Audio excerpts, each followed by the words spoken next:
चलिए, आज का जो मेरा टॉपिक है वो पढ़ने वाले हैं केमिस्ट्री। केमिस्ट्री में जो है ना आपका बेसिक लेवल से लेके हाई लेवल तक का बताया जाएगा कॉन्सेप्ट और क्वेश्चन भी।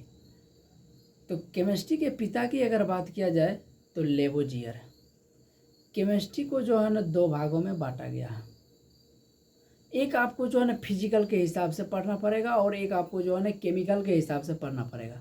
यानी कि पहला भौतिक के हिसाब से, दूसरा आपको रसायन शास्त्र के हिसाब से। भौतिक के हिसाब से पदार्थों को 5 भागों में बांटा गया है, लेकिन मुख्यतः 3 ही होते हैं: ठोस, द्रव, gas, plasma, Bose Einstein condensate. ठोस क्या होता है? जिसकी आकृति और आयतन दोनों निश्चित हो उसे ठोस कहते हैं, जैसे कुर्सी, टेबल, ये सब हो गया। द्रव जिसकी आकृति तो अनिश्चित होती है, आयतन निश्चित होता है। जिस बर्तन में जाता है उसी की आकृति ले लेता है, तो ये हो गया आपका द्रव। गैस जिसकी ना आकृति और ना ही आयतन निश्चित हो उसे जो है ना गैस बोला जाता है। चौथा अवस्था है आपका प्लाज्मा अवस्था। प्लाज्मा अवस्था जो है ना सूर्य में पाया जाता है, प्लाज्मा अवस्था तारा में पाया जाता है, प्लाज्मा अवस्था।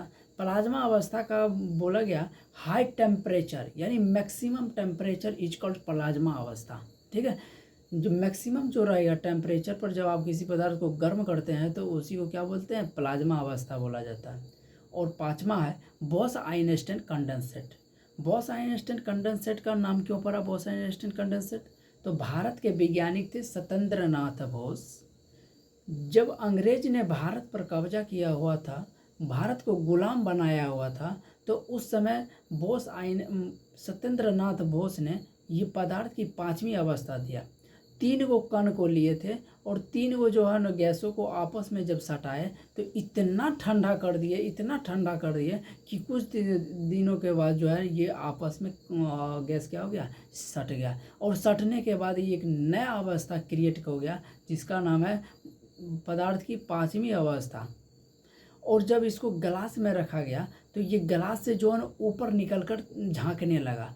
ठीक है, और इसमें जो है ना ही आपको करंट का कोई फॉलो इसमें जो है ना नहीं का। करंट अगर आप गुजार देते हैं इस पदार्थ की 5वीं अवस्था में तो इसके ऊपर कोई प्रभाव नहीं पड़ेगा। और -273 डिग्री सी तक जो है ना इसको ठंडा किया गया। तो पदार्थ को कभी भी आप जो है ना -273 डिग्री से कम गर्म नहीं कर सकते हैं, इससे कम होता ही नहीं है। एब्सोल्यूट मान जो की अगर बात किया जाए तो -273 डिग्री सी तक ही जो है ना ठंडा किया जा सकता है। अब मैक्सिमम की अगर बात किया जाए तो जितना कर सकते हैं उससे बहुत सारा कर सकते हैं। और सत्येंद्र नाथ बोस ने बोले अंग्रेज को कि ये मेरा पर्चा लो और ये जो है ना छापो कि मैं ये पदार्थ की 5वीं अवस्था अखबार में छाप दो। तो अंग्रेज ने बोला कि हट, तेरा ये कैसे हो सकता है? तो वैज्ञानिक और कुछ नहीं है। ठीक है, तो सत्येंद्र नाथ बोस ने एक लिफाफा में बंद करके, और उस समय जो है हाईलाइट जो है वैज्ञानिक थे अमेरिका में, उसका नाम था आइंस्टीन। आइंस्टीन के पास जो है ना लिफाफा जो है ना भेज दिए। जब आइंस्टीन के पास लिफाफा जाता है तो वो लिफाफा खोल के देखते हैं तो उसमें जो है ना लिखा हुआ था पदार्थ की 5वीं अवस्था बॉस आइंस्टाइन कंडेंसेट।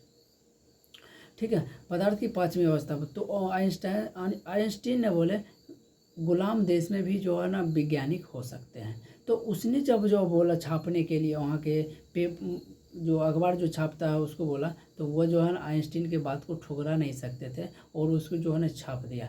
तो इसलिए इसका नाम हो गया। तो भारत की खोज किया था भारत के वैज्ञानिक ने, इसलिए इसका नाम हो गया सत्येंद्र नाथ बोस यानी बोस। और जो है ना छापवाने का काम किया था आइंस्टीन साहब ने, इसलिए इसका नाम हो गया बोस आइंस्टाइन कंडेंसेट हो गया। ठीक है, अगर ये भारत में छाप देते तो सिर्फ सत्येंद्र नाथ बोस ही पदार्थ की 5वीं अवस्था होता, लेकिन आइंस्टीन के कहने से ये छापा गया, इसलिए इसका नाम बोस आइंस्टाइन कंडेंसेट हो गया। ठीक है, अब चलते हैं हम केमिकल के हिसाब से।